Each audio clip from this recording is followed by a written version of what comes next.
What's up, guys? I literally am blown away that it's October already. I was talking with Osman over at Daily Dose of Fidgets, and he was like, "You done a collection video yet?" And I was like, "What do you mean?" And it was October 1st. Wasn't it just like July? So anyways, I'm gonna do a collection video today. I'm gonna start out with everything in the case, kind of take it out one by one. Just before this video, I just got finished doing the new pick and pluck foam, I guess. I've had this piece that came with the Pelican case itself for I think about 15 months. It's had a lot of fidgets go through it, and it is finally just, I think it's done. It's very dirty. There's a lot of dog hair in it. It's a different color. That's probably from like being broken down and skin contact, because this side is a different color. It's pretty incredible how dirty it can get. I mean, how do you clean foam, you know? So yeah, look at all the room that I have for expansions. There's another one over here. This is not going to stay in the collection. I guess we'll get there later. Getting ahead of myself. So yeah, let's get to the stuffs. I'm gonna put this kind of right maybe right here. Just block that glare. Get it nice and straight. Solid. Put that foam out of the way. Actually going to get the scale out just in case that's relevant, and I'm also going to keep the decibel meter going, maybe like that. Cool. Yep, right at the top left. Yeah, that sounds about right. Let me use my wrapped. I can get a reading off this thing. A little close. Turn it away a little bit.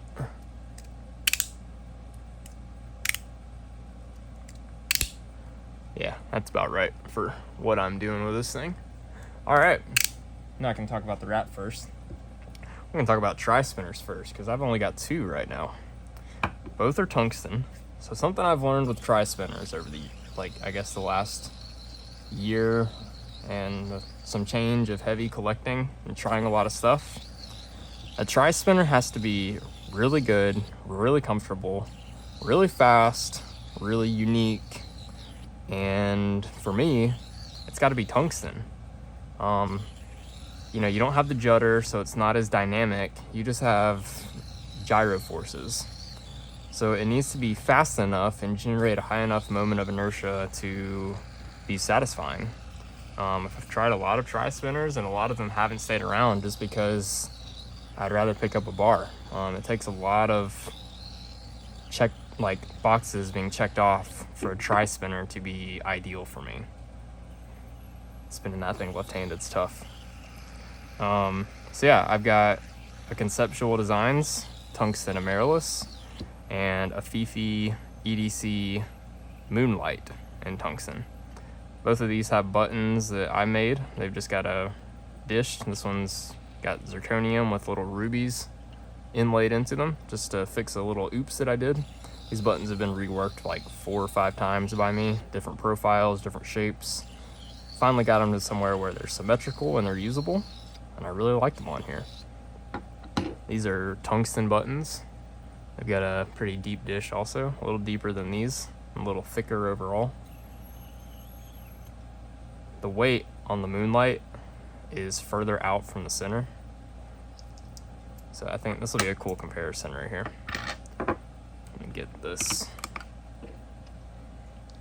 One of these buttons likes to stick a little. Oh, didn't that time. So this one, the body alone is 88 grams. This one, body is 113 grams. And look at the difference here. Like, you see what I'm talking about, right? All the weight is really far away from the bearing on this one. Like, it's thicker out on the outside. There's more material removed from the inside around the bearing. Even though they're very similar. Actually, I've never really held them like this before. They have, I think, the exact same spin radius. You know, from the center of the bearing out to the longest point. That radius, I think, is exactly... I mean, it's close enough that by eye, I can't tell a difference. They line up to me. But there's just so much more weight out on the Moonlight. So The amaryllis is really fast and really comfortable. That's one reason I like it a lot, and I also like it a lot because it's essentially unobtainable. Like you can't find these or get an amaryllis. It's that's an old spinner. They didn't make very many of them, and they weren't around for very long. It's an OG. It's a relic. It'll stay around. This one's got a little bit of damage. I offered it for trade recently to try to get a Makume wrapped. Didn't work out. That's the only time I've ever thought about getting rid of this thing, and that's only something like that is the only thing that made me consider getting rid of it. Something that I wouldn't normally be able to afford, and throw out a really heavy trade for unobtainable for me and unattainable for someone else. So yeah, the amaryllis is great. I've had it, I think I've owned it for maybe sometime this month. It will be a year now. So this thing's really been in my collection for quite a while. A lot of button changes. I've had these buttons on here several times, even through the different changes that I've had. So I mean, yeah, that's the amaryllis. That's an OG. It's excellent. I'm gonna put it right over here, not back in the case. Talk about the Moonlight a little bit more. So even though it's heavier and all the weight is further out from the bearing, I'm still able to spin it really, really fast. Has very high gyro forces. It's not quite as comfortable as the amaryllis just because you have chamfers versus curves. Like there are some flats that they're very small, so you don't feel them. It feels curved everywhere whenever you touch it and use it. So I do notice a little bit of I guess it can be a little bit of a hot spot after using this thing for a really long time, like at least 30 minutes or so of just doing start stops. So like on my ring finger here, just these two chamfers. It's a big chamfer, but there's still,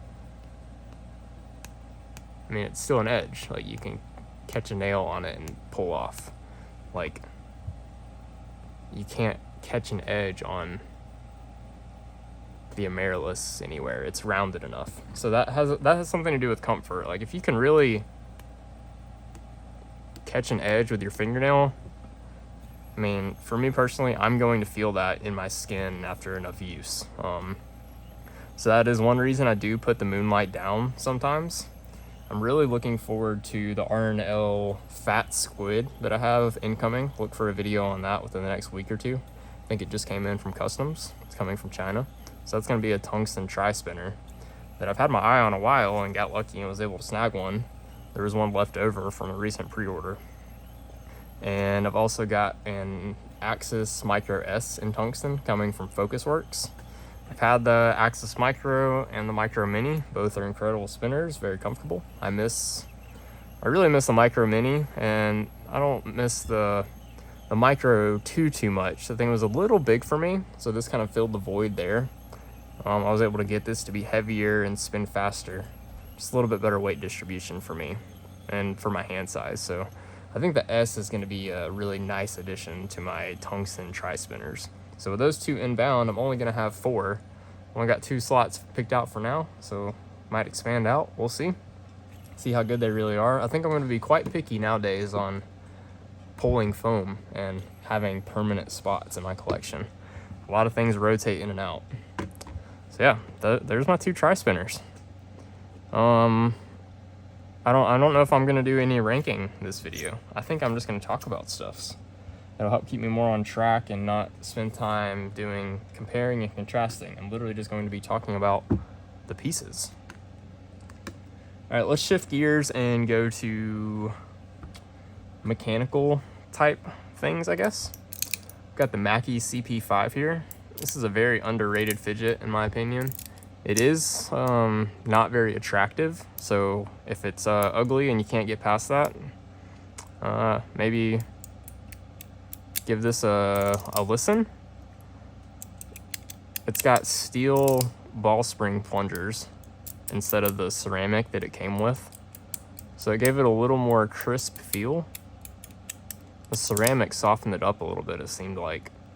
And then on this central steel plate, under the outer plates, so under here, under this outer plate where I'm touching, and under this plate where I'm touching, you can't see it, but on the central plate, I've added slide tape of the thicker type, so there's less slop between plates on this thing. So part of the appeal of the CP5 is the noise that it makes, but the tolerances on it were sloppy. So it wasn't exactly pleasant to use because it shook around so much.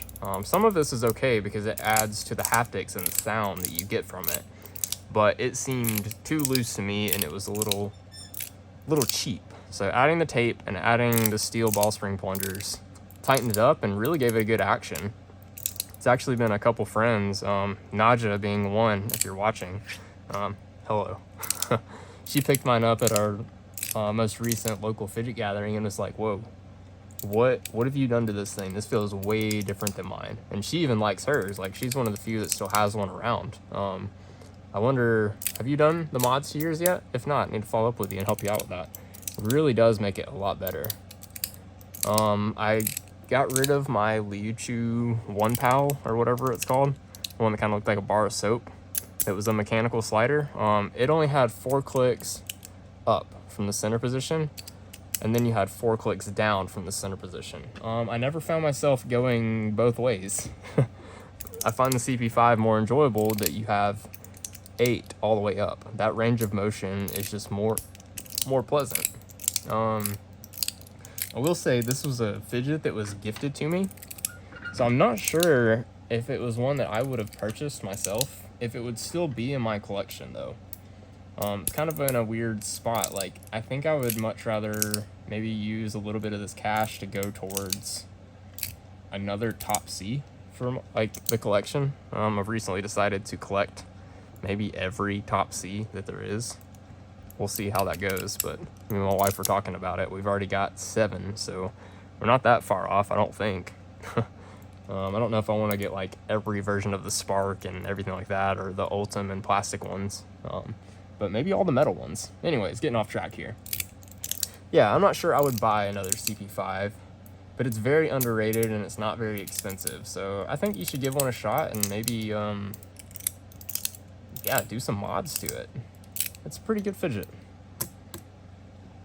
Onto the Lottie Puffer Crash. Kind of pull this in a little bit here. Actually, yeah, what's it matter, right? I'll just leave it there. The Lottie Puffer Crash is a very limited fidget. You just got infinite crunches. Each one is individual. It's not like the Go Bigger, what was it called? Like puffer fish or something?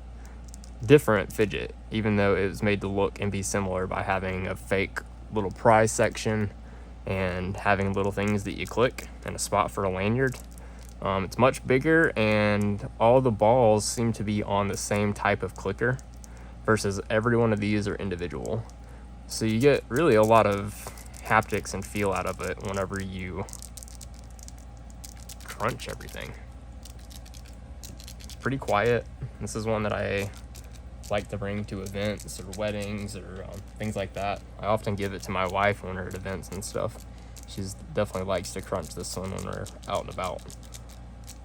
Feels really good to like the tactile sensation and like the indents it can make on the skin.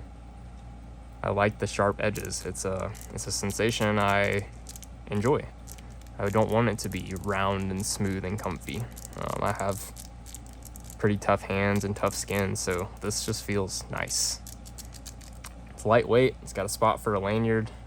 If you can find one at a good deal and you just have to have it, I would recommend one, but I don't know if I would personally buy another one, even though I absolutely love it. They're just crazy money. Like maybe at that $100 to $125 mark when they were retail, I think they're absolutely worth that. But I even paid $180 for this, and that was a deal at the time, because a lot of people want $300 for these stupid things. Like, there weren't very many of them made, but like, it's not worth that. It's just worth that $100, $125 maybe. I would not pay $180 again. I'm happy to have one, but wouldn't pay for that again if I lost it. I would much rather spend $180 on some other fidgets. Yeah, crazy to say, I guess, but I like it a lot. But the money part is definitely a drawback. Sorry about that. Pull that down. Okay, so we're doing mechanical stuffs. Gonna get moved to my sliders. Kind of pull these out of the case so they can be looking. I've only got these right now, and I've also got some 3D printed Verk sliders from Cloudus 3D Studios. I gave one to a friend, one is lost, and I left one inside that like lives in the kitchen and in the living room area. Like, I use the crap out of the Verks, guys. That's so much so that I threw that one in like my pocket or something, and it either fell out or it's still in a pocket somewhere. The Verk is a really good 3D printed slider. That resin is really nice, and not having to use tape is really nice. Speaking about having to use tape, this is a slider that does need tape. If you saw the unboxing video, I put on some of the 0.04 millimeter plate guard from playforbeans.com. I'll try to remember to put a link in the description to that stuff. It's a really good slide tape for fidgets. But I found the 0.04 to be a little too thin for this particular slider, so I went with the 0.08. And man, is it just... It's like... Okay, for function, it's the best functioning 3D printed slider I've used. I know the Verk is really good, and it doesn't require tape, which I would think does give it the advantage, in my opinion, over any of the 3D printed sliders that do require tape. But take tape out of the equation and just go based on feel. If you were to get all of them new out of the package, ready to go from the makers, the ones with tape and the ones without tape, blind testing, I can probably guarantee I would choose this dang thing over anything else as far as the 3D printed sliders go. The magnet layout and strength is, guys, it's perfect. It doesn't like fumble, and it fires around on like everything you could want it to do, like just as well as my dang wraps. It's a great layout. There's gonna be, I don't know if there's gonna be like later iterations or spots to add weights. You could add thinner magnets, you could tape the magnets in place. Yeah, this plate just kind of clips on and off very gently. So like you just put it lined up, and it just, you hear that click. And I've dropped it a couple times like out on walks, and plates haven't busted apart. Like one of the drops was pretty hard. I was like expecting to find exploded magnets all over the place, to be honest, and it stayed together. So I'm not gonna like be durability testing this one like the Verk, just because of the nature of the design. Like it will definitely be more fragile, but the function is absolutely there, and you can get like custom designs. I don't know if Alfonso's gonna do that for everyone. Definitely he would get backed up with work, but I got some glow in the dark green mushrooms on this one. I absolutely love mushrooms and fungi and all that kind of stuff, so great little addition here, and I love that it glows. So this is a cool little personalized 3D printed slider with a lot of really good design inputs. I would tell you pricing, but I don't know what pricing is going to be. He's still trying to figure that out. So just keep an eye out for Alfonso's work. I don't know if he's going to maybe make a group on Facebook or what. We'll see. It's a very good 3D printed slider. I think Melanie and Kyle, they sent me that one also. And the tape was a little worn out, so it was hard to tell, but I mean, it's incredible. On to MPIRA wrapped. This is an OG. It's like a V1.1 wrapped. It has hybrid inserts from Alfonso, actually. He 3D printed them for me. I took a picture of the inside of these plates and the area that needed inserts, like per his request, and he said he would make the inserts from the picture. I just needed to put a ruler beside it, and man, he freaking knocked it out of the park. The inserts fit really tight, have excellent tolerances, and the magnet spacing laterally this way and this way is just really, really nice. It's like perfect for what the V1.1 plates can allow, because there's like a wider gap because of the balls than on the V2s. So you can't get that super narrow lateral spacing like on the V2s, but it's as close as you can get with the V1.1, and it really makes it a nice addition to my collection. Like, I don't know if I would want two V2s. It's still a wrapped, but it's like an OG wrap, and it's different enough from this with the lateral spacing. like, say I'm sitting here talking about it. You see how you can see the screw here, but you can't see that screw? The magnets are spaced differently. Maybe you can see that. And on the V2, you can space them wide, but it's a smidge wider, about like that, whenever you swap the spacing of the magnets on the V2, with the inserts, not the magnets. So this is a really nice in-between, in my opinion. I didn't like the V2 with the wide spacing. It was just a little too much. So this absolutely fills a great little gap. The balls are a really nice addition. They add a little bit of rattle. I've got it set up with hybrid magnets. It's a 3-click. I've got 1/8 inch like imperial magnets, N52s on the corners of one side, and 6x3mm magnets on another side. So they're just a hair smaller, and that's where about, I'd say 75% of my crunchy rattle noises come from. The rest of that comes from the balls. Yep. And on the side with the 1/8 inch magnets, I have foam dampeners. On the 6x3 side, I have the rubber dampeners. So this thing's kind of a hodgepodge of things you can do to a Wrapped, but man, it's an awesome one. It's not one you can get again. I really like that about it. I have the thoughts to make some custom balls for it sometimes, or some like glow-in-the-dark plugs that are 1/4 inch diameter. Just like maybe flat or a little bit different each one. I don't know, I've thought about it. It would be really cool to do that, but also a lot of work. Also thought about just buying some of the brass balls like Zachary has done. Ever Fidget Nerd. His are, yeah, it's a gorgeous Sphero wrap. He's also got the hybrid inserts from Alfonso for his. Really, really nice. It's funny how the field pulled it off there. Glad it didn't fall onto this wrap. My baby. This is my custom V2 Wrapped. It's got a zirconium body. I don't know if I said, this is stainless steel with ceramic balls and the 3D printed inserts. This one's a zirconium body. It's got a Makume inlay. It's twist Makume from Sakmar. What else? It's a super stepped inlay, so an SSI model. It has a machined finish on zirconium. It's blackened by flaming. It's got laser engraving on every corner of the plates. Each corner says fuck crones, like fuck crones, fuck crones, fuck crones. Guys shooting a bird right there. Peace sign there, a leaf there, and some mushrooms there. Just some important symbols to me.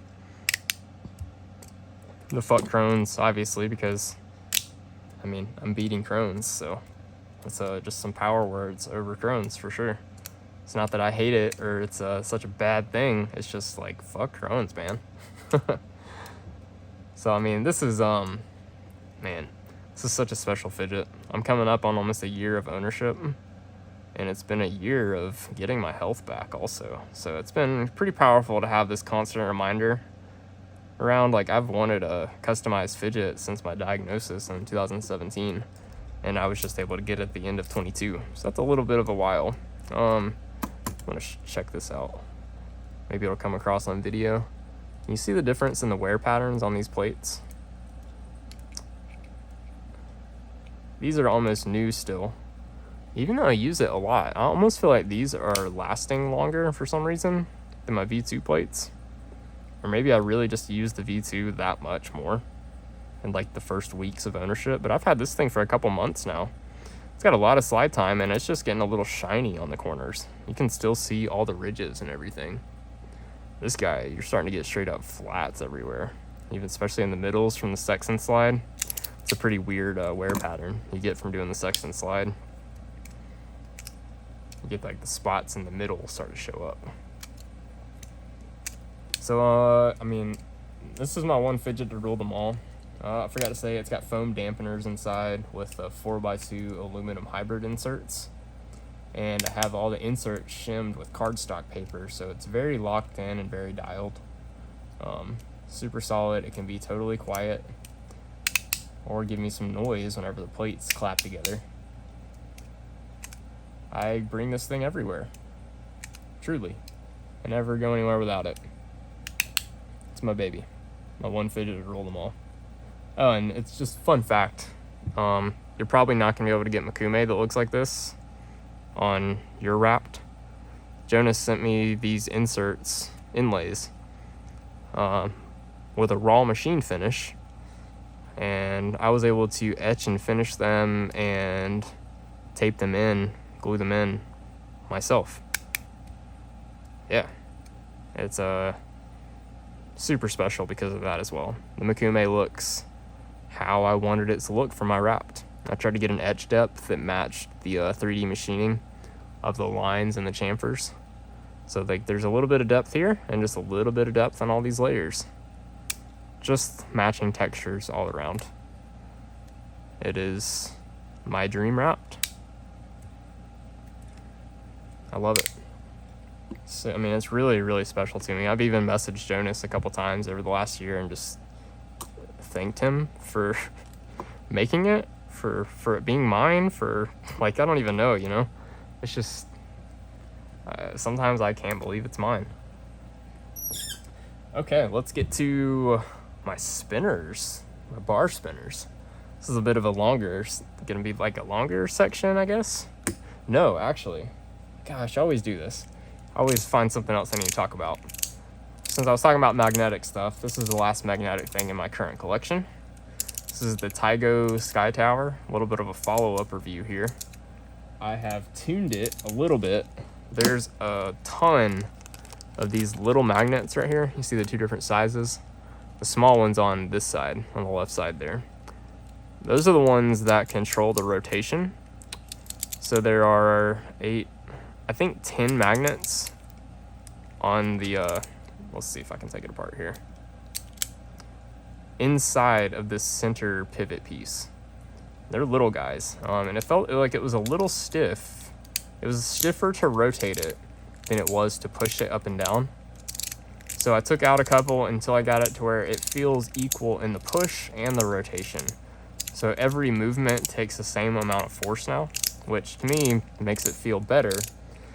But let's turn this thing back on. It's really loud.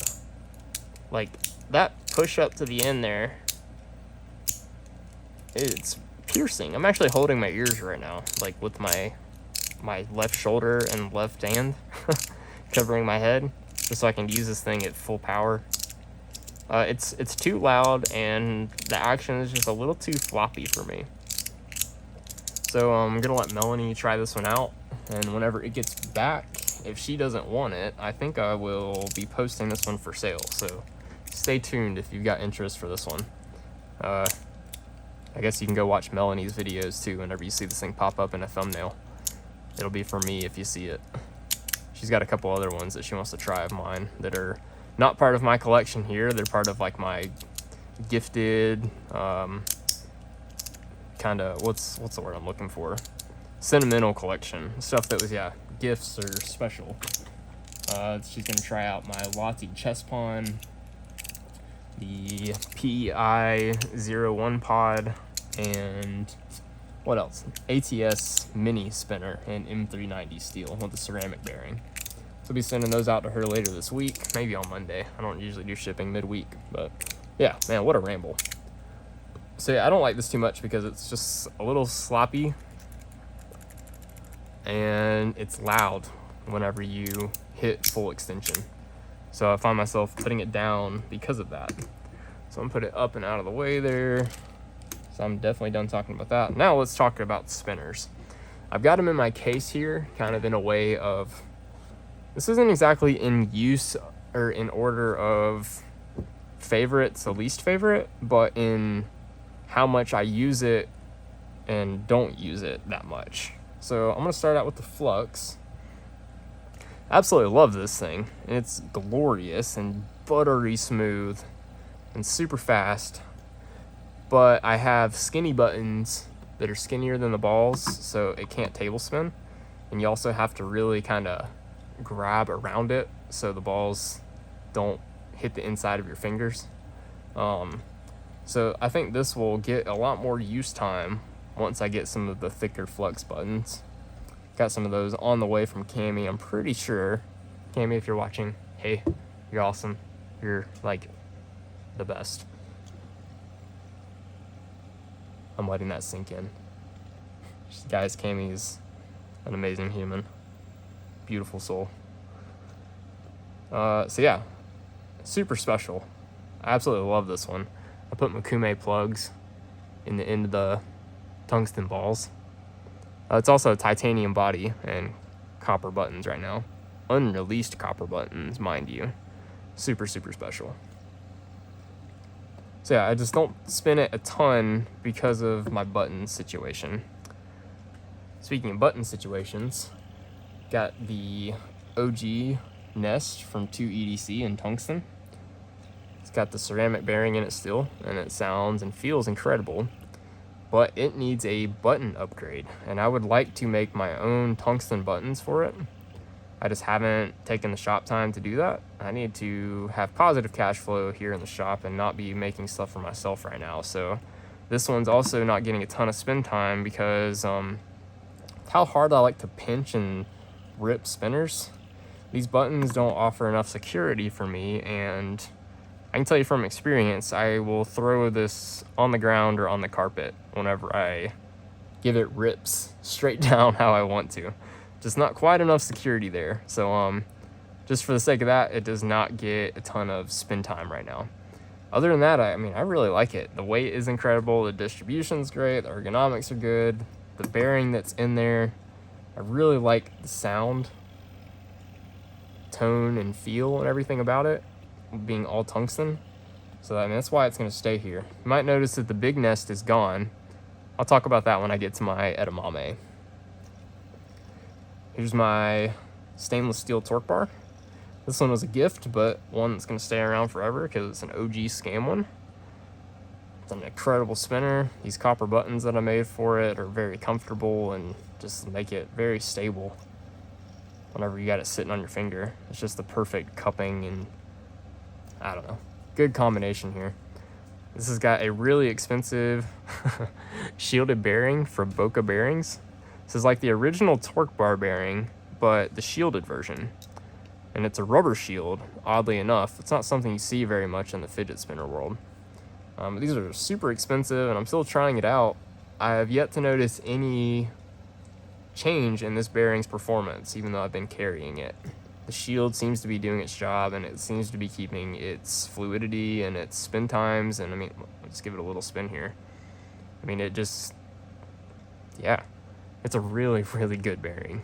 It doesn't have like really high feedback or noise or anything, but spin resistance is super low. I mean, look at that. I just gave it a little bump. Promise there's no fan or anything on it. I'm just gonna let it do its thing until it stops, I guess. That's what's amazing about this bearing, but it lacks enough character in the sound and feedback department that I don't want to put it in any tungsten spinners. I actually tried it in my edamame and it was entirely lifeless, and it has a little too much lateral play too. It's probably like a 3 out of 5 if you're used to the unquiet hands loose tightness ratings or whatever. Maybe a 4. But in a tungsten spinner, I must have something with a tightness of 5. I don't want there to be hardly any slop or play. There's just too much weight and too much judder, and I gotta control that. And if it's a loose bearing, you really feel the judder, and those spin times die. So you can have a looser bearing, or I can prefer a looser bearing on a lighter spinner, just for that reason. It doesn't, the judder doesn't get translated into your fingers as much, and you can overpower it and keep it going. Less shake. Onto the Valkyrie from Alphabot Industries. This has got some stainless steel buttons that I made specifically for it, because this thing didn't have the original buttons. It just had some like little flat buttons that were just kind of like meh, or so-so. This has got a Fushi bearing in it. It's an all stainless bearing with nylon cage from Amazon. Very, very fast and fluid bearing. Very comfortable spinner, good ergonomics. These weights on the end are just, they're really good shape and have a really good weight distribution. Really enjoy the spinner a lot. Hence why I spin it even more than my torque bar, bantam, and flux at the moment. Onto the edamame. So I said I sold my big nest, tungsten nest. And that's because it was so similar in footprint and like silhouette to the edamame, but nowhere near as comfortable because you have a tighter radius on the weights compared to these big old nice curved pillow weights. I couldn't see any reason to keep both. They felt similar enough in the ripping department and the forces generated that yeah, pass it on to my buddy Levi. Levi, if you're watching, what's up, man? Love you. Yeah, and I just let that go to him. He missed his and sold his edamame because he didn't see a point in keeping the edamame with how much money they were bringing. The edamame to me is priceless. It's just too good to ever think about selling. So it was great that I was able to help him out, and yeah, he was able to make a bunch of money off his edamame. On to my copper fuse from Spin Designs by Cami. This is number 69. It has a very slight imbalance. It was sold originally at a discount, and I tracked it down and bought it from the original owner. Well, I traded a top that I made for them to get this thing from them. This is my favorite spinner. I'm still trying to figure out exactly what it symbolizes to me. The fact that the fuse is my favorite spinner design ever. Like, ergonomically, size. It's just so well thought out and so well done. The fact that it is copper, the heaviest one available. Number 69, my favorite number. A fuse, period, my favorite spinner design ever. So it's got everything lined up, but then it's got, oh, sorry about that. It has a very slight imbalance. It's been like a lesson to me in things not having to be perfect, and I'm still kind of unpacking that lesson. It's my favorite thing, and it is not a perfectly balanced spinner. It is heavy on one side. That side that just rotated to the bottom there. This side's heavier. And you can see it when it's spinning. It's like the bearing bore is just slightly off center in the body. Like, maybe you can even see it. Is it this side? It's the opposite of what it looks like. At least to me. Maybe not. Anyways. Yeah, I don't know. It's been a lesson of your favorite thing doesn't have to be absolutely perfect. Like, in my past, I think it did. Kind of like this thing. It is, in my eyes, perfect, I guess. But so is this. So I'm evolving and learning there. Well, still gonna unpack that. I'll talk about it as it comes to me in future videos. This is still my favorite spinner, even though this is one of, I mean, it's really close. But there's the, I don't know, the usability of the fuse for me makes it win. I can use this constantly. I don't ever get tired. I don't ever almost drop it. My hands can be sweaty or dry. It just goes and goes and goes. I can always use it. I really do get tired sometimes using the edamame. I still use it a lot. But, I mean, when you get tired with something, you have to put it down or stop using it, because if you keep holding something that's heavy or using something that's heavy, like it becomes less enjoyable, right? Like, that's just how it goes. It's like, maybe if I had a lighter edamame, that could be a thing, but I still think it's bigger than the fuse, that's going to be, I guess, a drawback of making the edamame be my number one. Jamie, I am kind of talking to you directly right now if you're watching. And I know the mini mame is smaller, but it has to do with the weight distribution of the fuse, I think. That it just kind of makes it reign supreme for me as my number one still. Cami ever does a tungsten spinner or tungsten fuse in the future sometime, every other maker can just take notes. It's going to be the best thing on the planet, I swear. I dream about it all the time. I've pestered Cami enough times about it that I will never probably say anything again unless it just naturally comes up in conversation. I'll never bring it up again. The fuses, my love. It's incredible. And I've got copper number 69, and it just happens to be imbalanced. Like, that's such a lesson, and I'm still learning from it. It's teaching me a lot. It's incredible. So all this said, still got some stuff coming. You know, like, not coming. Still got some stuff in the Pelican case up here. And I'm sure if you've watched the channel a while, you know it's going to be my Top C collection. So let's pull this down, get this here.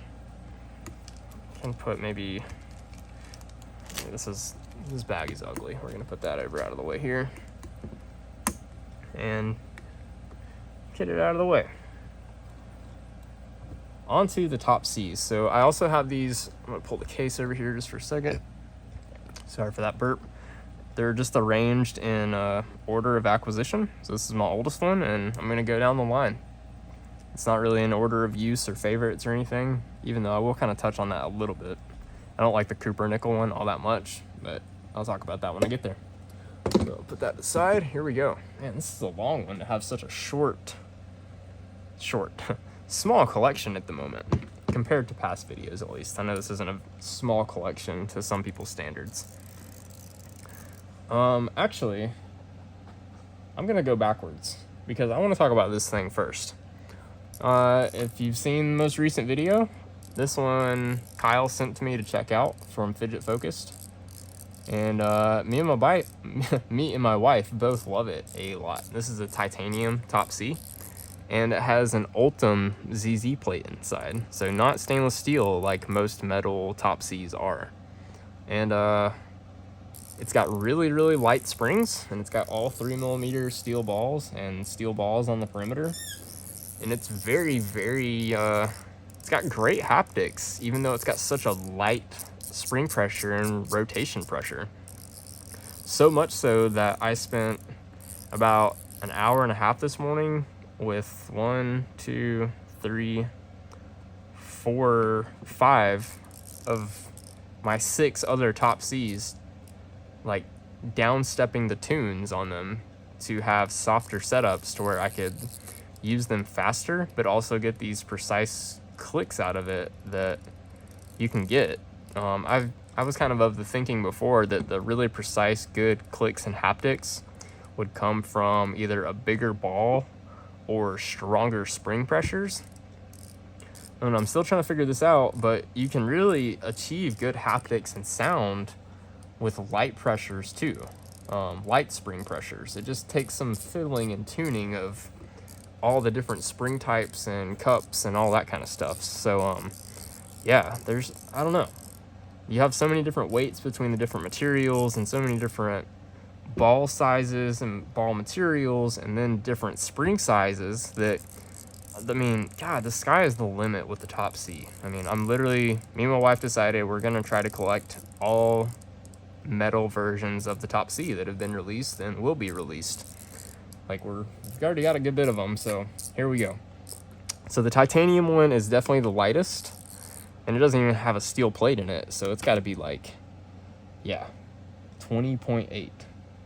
Super lightweight. I love it. Sorry, I should say too, it has this like finish on it that's like a really fine stone wash or something. It's definitely got some scratches. It's had some good use from Kyle. I wonder if I should tumble it and re-ano it or something, give it a little bit of a refresh. That would be pretty cool. Since it's mine now, my gears are turning on that. But this finish is it's not stonewashed or blasted heavily, at least, and it's not polished even though it's shiny. It's got a nice soft grip that's kind of in between polished and blasted. I noticed that when my hands were sweaty earlier, it wasn't slippery. So this finish is really nice, whatever it is, I will say. The blue isn't my absolute favorite. I might just go for a raw finish on this one if I do end up changing it and kind of stripping away some of these scratches. Just have to see where it leads me on this thing. Where it did lead me is making all of these a little bit softer. So here is my Superconductor Top C, probably the fanciest one in the collection. One of the newer editions as well. I guess we're gonna go backwards and time of acquisition, since that's what I've started. So the things that are different about this Top C compared to previous ones, these zirconium dimples that you can see through the superconductor, those are actually the part of the ZZ plate that makes the clicks underneath. So you can't see the plates on the other Top C designs. They interface, the ZZ plate and the top disc interface with 3 little posts on the underside and just get sandwiched together with the outer disc and the screw. This one, the disc does get sandwiched, but there's not 3 posts. They index together with the holes and the zirconium posts. So that actually does translate to a little bit different haptics, because you're actually directly touching the ZZ plate instead of it transferring through another material. Another difference here is they've opened up the tolerances. So maybe you can see there's a little bit of rock between the disc and the body. Maybe you can see the screw on the backside pushing in and out a little bit. Sorry for that camera bouncing. My dog is basically laying on the tripod leg and he was licking his hand. His paw. So yeah, a little bit of squish, a little bit of rock. It takes some tuning to tighten that up a little bit, but it becomes a non-issue at that point. If I really had my way with all the Top Cs, I would like them to not have that kind of play in rock. I would rather it be tight. I don't really see it adding much value. It just makes it feel looser in general. So I'm not able to totally chase it out on this one, but I really do enjoy the feel and the finish and the sounds that I get from this. It's just a little loose there. So this is the only one I didn't mess with this morning in detuning it. This is my stiffest setup Top C. That's the loosest one, by the way. This one has all steel balls. It's got some brass cups, some mixtures of springs.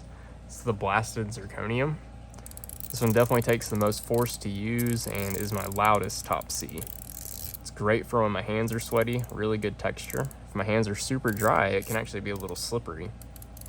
And it can get a little tiring to use, I'm realizing now after, I literally played with this thing from the time I opened it yesterday evening until going to bed. I carried it in my pocket and whatever, since it's already beat up a little bit, I didn't have it in a slip like I normally do. So it got a lot of use yesterday. Later that evening, I tried using basically all my other Top Cs in the same manner that I was using this, and I was getting really tired in this joint right here. I have an old injury in this joint for where my dog, who was just licking his paw, he jumped into me whenever I was reaching down to pet him, and he's 100 pounds, mind you, and he jumped into my thumb and it dislocated it and bent it backwards. It's called skier's thumb or something. It usually happens to skiers with their skier poles when they crash or something. But yeah, it bent it all the way backwards, and it took a really long time to heal, and it seems to kind of flare up every now and then. So the heavier use Top Cs, if I especially do this motion, the circles, I can do this without much fatigue because I can use my fingers more so than my thumb. But if I'm doing rotations, I definitely start to notice that joint getting a little hey dude, stop using me. So that's part of the reason I detuned everything to be a little softer this morning, because I realized I could get just as much enjoyment out of my Top Cs without the resistance that was in the majority of them. So here's the Cupronickel Top C. This one has all glass balls inside, but it does not have a ZZ plate, so it has less clicks, you might notice. So this is probably my least used Top C for the moment, just because of that. Once it gets a ZZ plate in it, I'll reevaluate, I suppose. It's also my heaviest Top C, pretty sure, just by a gram or so. The Makume is about right there with it. It's got set up with pretty soft springs and all glass balls, so it's got a pretty soft sound. And it's got just a smooth, kind of bumpy feel to it. It's not bad, but it's just kind of so-so. It's kind of a more default feeling, whatever. Not all these are so tuned that they feel so unique. Every time I pick one up, I'm just man, I cannot believe how different that is. This one's set up with all ceramic. This is the Makume, Raindrop Makume. It's a reminder that time is melting away, essentially. That's what this little bit says right here. It's just melted text, so you can't really see it. And I like the reminder of that make every moment kind of count, and small things like this that can make us so happy, we shouldn't let small little things make us super sad. Like, yeah, exactly. Like, I kind of think I might have said that right. It kind of is hard to translate from how they say it in Chinese, but yeah, if something so small can make you so happy, don't let something so small also make you super sad. Like, if it's something bad happens, like, don't let the little things be big things, essentially. Kind of, take it as you will. This one's, it's like each generation of the Top C gets a little bit more of that play. So, like, backtracking here, there's 0 play between the top and bottom disc here, and there's no push. Like, you can't see that screw moving back and forth. It's very locked in. This one has the squish, and you can see the plate moving up and down. This one, just a little bit of plate rock and disc rock, and just the tiniest bit of movement in the screw. But man, I carry this thing a lot.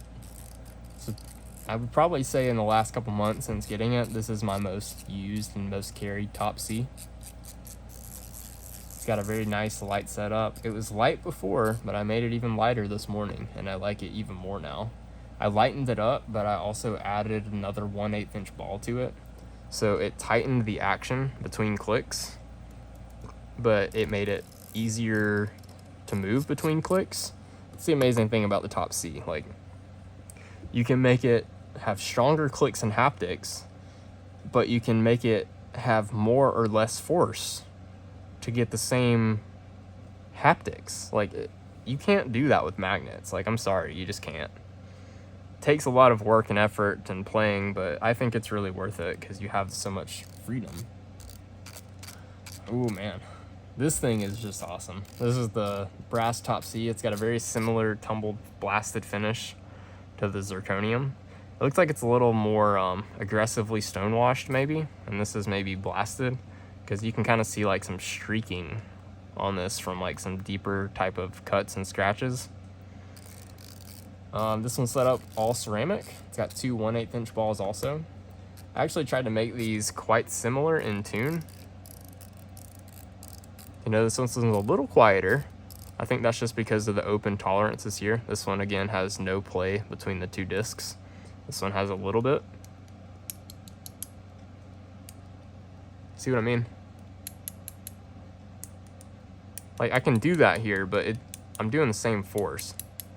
This one has more. Yeah, exactly. You get what I'm saying? There's definitely, this one's a little tighter, has a little softer springs, and it's a little quieter because of that. And this is my wife's favorite, and it stays in her collection all the time. I'm just stealing it for today to do a collection video because we have so many Top Cs. I'm gonna have to go put it back later.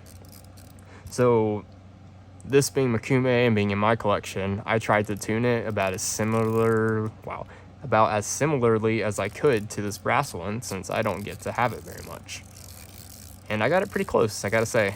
This one's just a little quieter, but it's close enough that I'll absolutely take it. Lastly, the oldest piece, I think, in my collection right now. Had this guy over a year now. This is the Top C Spark. It was a collab that Metal Toys did with D-Rocket Designs. This is the black and gold version. They also had a silver and green. Black and gold came with a ZZ plate, and the green and silver came with a conventional plate, like is in this Cooper nickel. Bigger clicks. ZZ plate, definitely for the win. When I first got it, I actually, before I tried a Top C and I opened the package, if you go back and watch my unboxing video, I thought it was gonna have this plate in it. I was confused in the ordering, and I was actually disappointed that I had a ZZ plate, but I didn't realize how good they could be, and I didn't understand the Top C at the time. Man, this thing's had several tunes in it over the years. It's very tight. Not very tight. It's as tight as this one and this one. Like, there's not really any play between the discs or anything. And it's set up with two 1/8 inch balls also and one 3mm ball, so very precise between clicks. And it doesn't take a whole lot of effort to use. Yeah, well, I don't know what else to say about these things. They're incredible. They're all slightly unique. They can be tuned to be different, and I mean, they're all going to be different because the different metals really play quite a big difference in how they sound and act. So I mean, yeah. Here's my September collection update video, I guess. Coming in at 55 minutes. Yep, that's enough. We're gonna check out here. Thank you guys so much for watching. I'll see you around.